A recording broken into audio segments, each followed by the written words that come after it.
வணக்கம். நம்ம ரோட்ல நடந்து போயிட்டு இருக்கோம். கீழே ஒரு 500 ரூபாய் நோட்டு கிடைக்குது. என்ன பண்ணுவோம்? சுத்தி முத்தி பார்ப்போம். யாரும் இல்லை அப்படின்னா அந்த நோட்டை எடுத்துட்டு போயிடுவோம். ஆனால் அந்த 500 ரூபாய் நோட்டு நம்ம வாழ்க்கையே மாற்றுமா? இல்லைல்ல. ஆனால் ஒரு 10 வயசு பையனுக்கு வெறும் 20 ரூபா நோட்டு கிடைக்குது. ஆனால் அந்த 20 ரூபா நோட்டு அவன் வாழ்க்கையே மாற்றுச்சுன்னு சொன்னால் நம்புவீங்களா? சொல்கிறேன், கேளுங்க.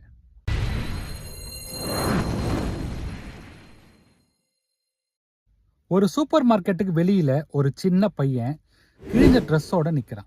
அவன் பார்வை எங்கே இருக்கு அப்படின்னா அந்த கடைக்குள்ள இருக்கிற ஒரு பிராண்டட் சாக்லேட் மேலே இருக்கு. அவனுக்கு அந்த சாக்லேட் வாங்கி சாப்பிடணும் அப்படின்றது தான் ரொம்ப ஆசை.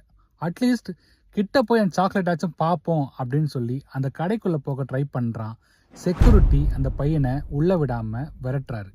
ஒரு கட்டத்துக்கு மேலே அந்த பையன் ரொம்ப சோகமாகி அந்த கடையோடைய ஓரத்தில் போய் உட்காந்துடுறான்.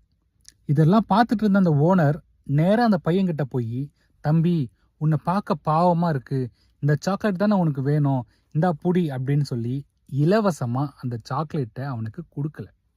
மாறாக அவர் என்ன பண்ணார் அப்படின்னா, தன்னுடைய பாக்கெட்டில் இருக்கிற 20 ரூபா எடுத்து அந்த பையனுக்கு தெரியாமல் அவன் பக்கத்தில் போட்டு, தம்பி பாருங்க உன்னுடைய 20 ரூபா நோட்டு கீழே கிடக்குது, இந்த எடுத்துக்கோன்னு சொல்லி அவங்ககிட்ட கொடுத்தாரு. அந்த பையனுக்கு பயங்கர சந்தோஷம்.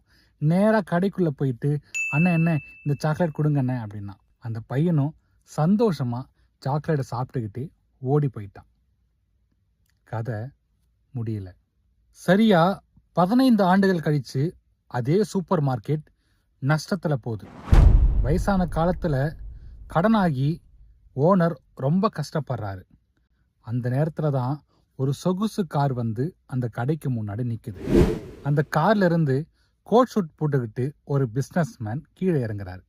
அவர் நேராக ஓனர்கிட்ட வந்து, இந்த கடையை நான் வாங்கிக்கிறேன், உங்கள் கடன் எல்லாத்தையும் நான் தீர்த்துடுறேன் அப்படின்னு சொல்கிறாரு. அவருக்கு மிகப்பெரிய ஆச்சரியம்.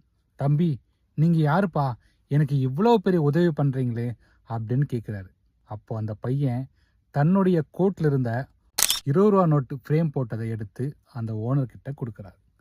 அன்னைக்கு நீங்கள் இலவசமாக அந்த சாக்லேட் கொடுத்துருந்தா நான் பிச்சைக்காரன் ஆகியிருப்பேன். ஆனால் நீங்கள் என் சுயமரியாதை காயப்படுத்தாமல் உன்னுடைய காசு இருந்தாரா 20 ரூபா அப்படின்னு கொடுத்தீங்க.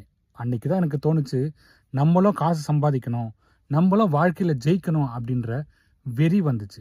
நீங்கள் விதைச்ச இந்த 20 ரூபா தான் இன்னைக்கு கோடிக்கணக்கில் வளர்ந்து நிற்குது அப்படின்னு சொன்னான். யாராவது கஷ்டப்பட்டா மீனை பிடிச்சு கொடுக்காதீங்க, மீனை எப்படி பிடிக்கிறதுன்னு சொல்லி கொடுங்க.